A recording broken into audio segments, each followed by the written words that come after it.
उन्होंने कहा ना हरि रिजय धोती छोड़े ना पांचों के मारे। ना तो परमात्मा पांचों इंद्रियों के मारने से, कौन सी काम क्रोध लोभ मोह अहंकार इनको मारने से परमात्मा नहीं मिल जाता, और ना ही धोती वस्त्र त्यागने से मिल जाता है। अगर वस्त्र त्यागने से मिल जाए तो सारे पशु जंगल में घूमते हैं जानवर, ये पार हो जाते नहीं। या वस्त्र रंगने से पार होते तो हमारे से पहले अपनी माताएं सब पार हो जाती। आदमी बेशक रहे क्यों, अनेक प्रकार के रंगीन कपड़े, इनके तो बहुत रंगे हुए। तो वस्त्र रंगने से कुछ नहीं हो जाता, मन रंगने से होगा काम जो होगा। इसे कही ना हरि रिज जब तप की ने ना काया के जारे। क्या कह दिया? ना जब तप की ने भी नहीं और ना काया के जारे। कहने का मतलब है अगर तुमने धुने लगा के शरीर को कष्ट दे दिया, इसको इसका शरीर का दुख क्या है, शरीर का कसूर क्या है? शरीर में जो रहने वाली चीज है मन है, वो मन करता है बदमाशियां। तो मन को तो काबू नहीं करते, शरीर को कष्ट देते हो, कितने धुनों में तपते हो, कितने तुम यज्ञ हवन करते हो, लेकिन मन काबू में नहीं आया। विचार नहीं बदले आपके। विचार जब तक आपके नहीं बदलते हैं, चाहे लाख क्रियाएं करो दुनियादारी की, क्या फायदा होगा? चाहे लाख सत्संग सुनो, तुम्हें भी कोई फायदा नहीं होगा। लाख तुम नाम का जिक्र करे जाओ, कोई फायदा नहीं होगा। जो फायदा तुम्हें किस चीज में होगा? जो बात कही है उससे, ना हरि रिजय जब तक किन्ने ना काया के जारे, ना हरि रिजय धोती छोड़े ना पांचों के मारे। ना इनके पांचों के मारने से, ना कपड़े छोड़ने से, ना जब तप करने से परमात्मा रिझता है। परमात्मा रिझता है शुद्ध हृदय रखने से। और वो कैसे होगा कि नित्य प्रति कोई काम करने से करते करते करते जाओगे ना, तो एक दिन ऐसा आएगा कि तुम काबू आ जाएगा। ये इसीलिए कहिए करत करत अभ्यास के जड़मती होत सुजान, रसरी आवत जात तो शिल पर गिरत निशान। अभ्यास बहुत बड़ी चीज है, अभ्यास करना चाहिए। सारी चीजों को भूला करो, प्रभु के नाम का सुमरण करना, ध्यान करना, अभ्यास करना कभी ना भूलो। वो हमारी सबसे मुख्य चीज है। अगर ऐसा नहीं करते, वो किसी को ना दिखानी है। जो नाम भक्ति करते हो तुम्हारे लिए है, वो परिवार के किसी आदमी को नहीं मिलती है, ना किसी रिश्तेदार को तुम दे सकते हो, तुम्हारे लिए है। दुनियादारी के काम जितने भी करते हो, तन से करते हो उनके होंगे, मन से करते हो उनके होंगे। उनके बारे में भला बुरा अच्छा जो भी सोचते हो, उनके कोई भी बातें जो करते हो, शिक्षा देते हो, उनके होंगे, वो कर सकते हो। धन से भी उनके कर दोगे, लेकिन मन तुम्हारा अपना ही होगा। मन के माध्यम से ही आप रूहानी काम कर सकते हो।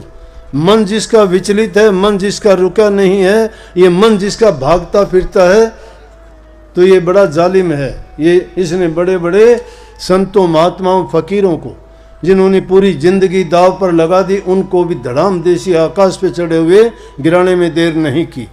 कही है साधो मन है बड़ा जालिम, जिसका मन से पड़ा वास्ता उसी को है मालूम। इस मन से वास्ता हम डालते ही नहीं, हम तो मन के कहे में चलते हैं। मन जो कहता है वो करते हैं। मन ने कहा खा लिया, मन ने कहा सो गए, मन ने कहा काम किया, मन ने कहा ये नहीं करना तो नहीं करना।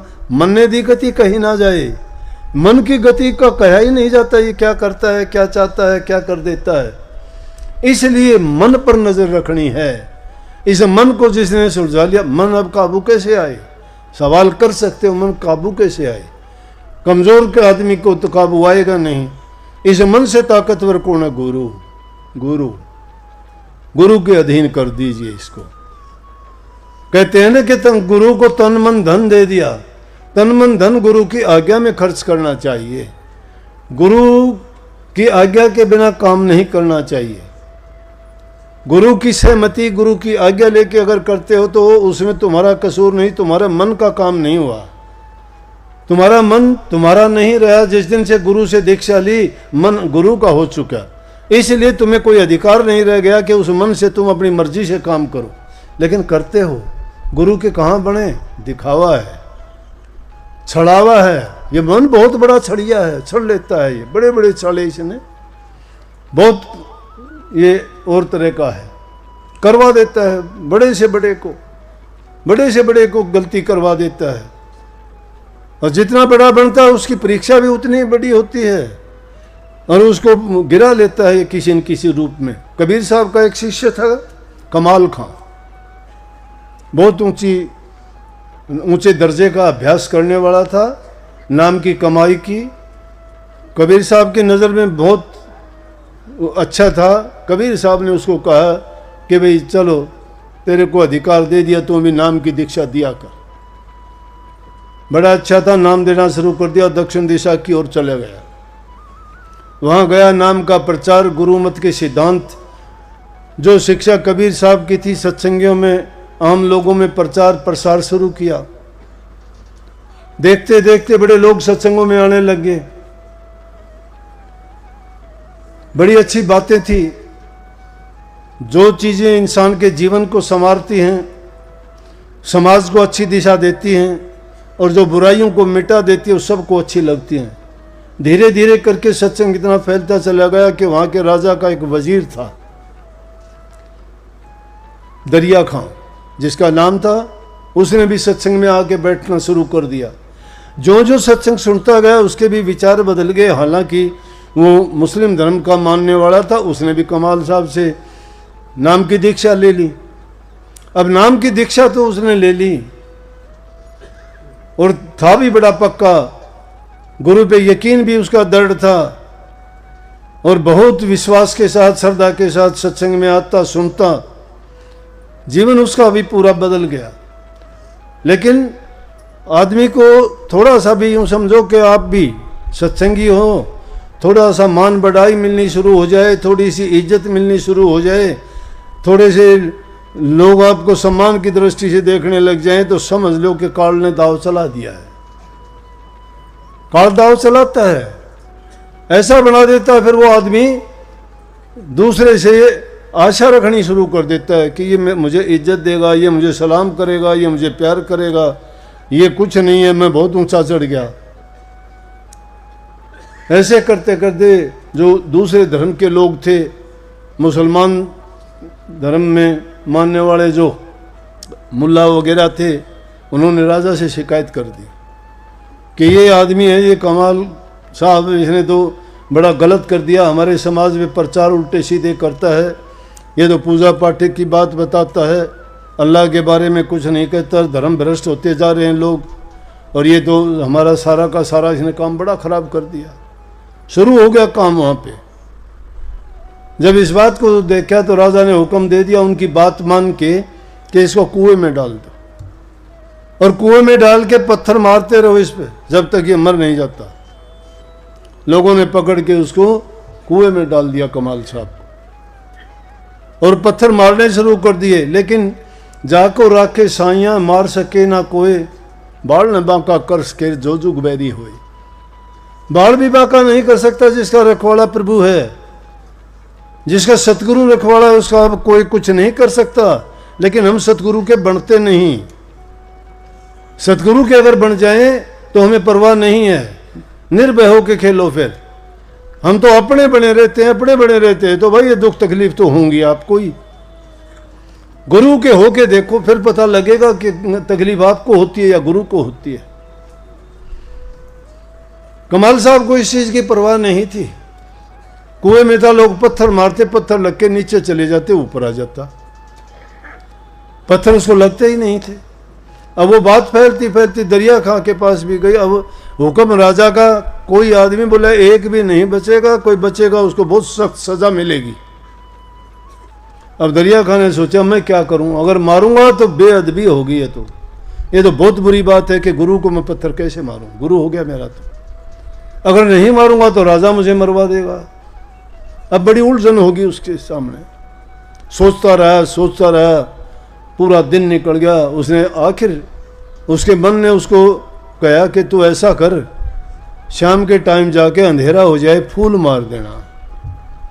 ये फूल है ना, फूल, ये फूल किसी को भेंट करना बड़ा प्यार का प्रतीक है, प्यार देता है। लेकिन फूल ये किसी को मार दे तो गोली का काम भी करता है। तुम किसी की तरफ फूल फेंकते हो, तोड़ तोड़ के, अगर किसी की आंख में लग जाए अंधा हो जाएगा। कभी फूल तो मारने नहीं चाहिए, फूल अर्पण करने होते हैं। इस फूल में प्यार छिपा होता है। आदमी जब फूल देता है कहता है कि मैं फूल की तरह आपको प्यार देता हूँ, आप भी मुझे फूल की तरह ही प्यारे लगते हो और आप भी ऐसे ही रहना। इसका मतलब ही ये होता है।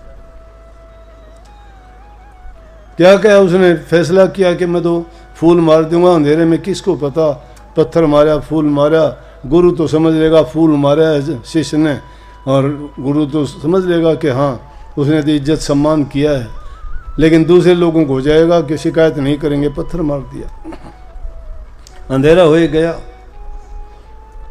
कमाल साहब को कोई परवाह नहीं थी, लोगों ने पत्थर मारे, लेकिन जब दरिया खां ने अंधेरे में फूल मारा, उसको फूल मारते ही बेहोश हो गया, बेहोश हो गया, फूल की चोट से, पत्थरों से नहीं हुआ। बाहर निकाला, दरिया खां ने बाहर निकलवाया, डॉक्टरों से दवाई दिलाई, पानी के छिड़के दिए, होश में आया। कहने लगे जी क्या हुआ? ये जो फूल की चोट थी उससे बेहोश हो गया।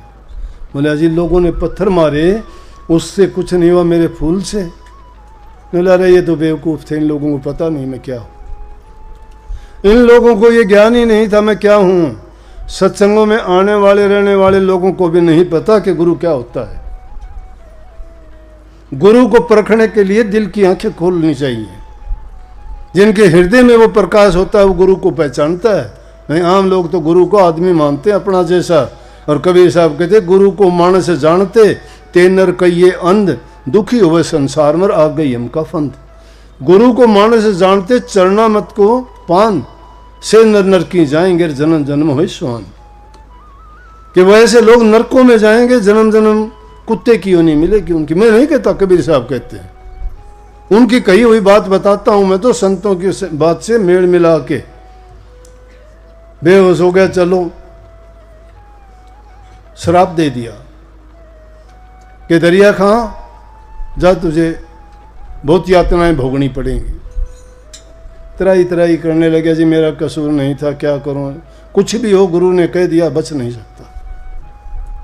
और मिला उस राजा को जिसने मुझे कुएं में डालने का हुक्म दिया था, उसके सारे घर मकान राज्य में बिच्छू और सांप हो जाएंगे। पूरे महल में बिच्छू और सांप हो गए। राजा घबरा गया, घबरा के कहने लगे ये क्या हुआ? किसी ने बताया महापुरुष को जो तकलीफ दी थी उसका कारण है ये। और इतना कह के कमाल खां काशी जी की तरफ चल दिए। कबीर साहब काशी जी में रहते थे। बस वहाँ से जब राजा ने देखा, बोला कि उसी से जाके अगर तुम माफ़ी मांग लेगा तो ये ठीक हो सकता। नहीं ठीक होगा, बेअदबी का कारण है ये। गुरु से बेअदबी करी हुई बहुत भारी होती है। लेकिन गुरु तो कृपा ही बरसाता है, गुरु किसी को दुख कष्ट नहीं देता। अगर गुरु किसी को कष्ट और दुख देता है वो गुरु नहीं है, ये भी बताऊं मैं। ये कलयुग के गुरु है ना, ये आग बबूला हो जाते हैं मनमा, और किसी को अनाप शनाप बोलते हैं, किसी को कुछ कह देते हैं, और उनकी जबान पे कुछ का कुछ अग्नि बरसती रहती है। ये महात्माओं के काम नहीं होते। महापुरुष उसको जानो जिसके साथ बुरा करोगे तो भी वो कुछ नहीं कहेंगे, क्योंकि वो राज को जानते हैं, वो समझते हैं कि मेरे साथ जो करेगा वो भर लेगा, मैं नहीं कहूँगा कुछ भी।